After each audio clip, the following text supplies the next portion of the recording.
Hello engineers! So today we have ourselves a rebound hammers from Prosec, originating all the way from Switzerland. So first we have the original Schmid analog rebound hammer. So for the last 60 years, this has been the industry's classic. So it features ourselves a pointer and of course a robust tube-like body.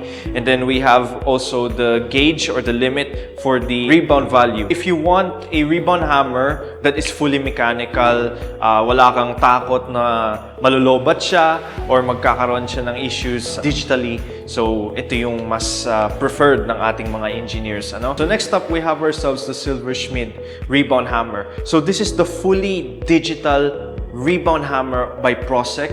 So bali fully integrated na siya with our digital displays kagaya ng ating iPads as well as our Android phones. And then meron din siyang dedicated na app, of course, meron siyang tinatawag na OS app.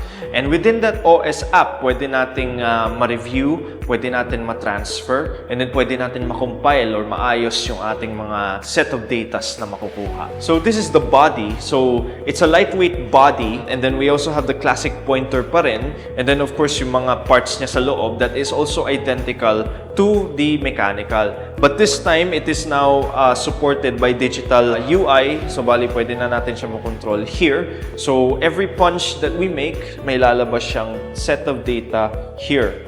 And once na ma-connect natin siya sa ating app, matatransfer na siya doon. So ayun po yung kagandahan ng dalawa. If you're interested in a demonstration, please do contact us here at Cifra Marketing Corporation, your one-stop shop for NDT equipment.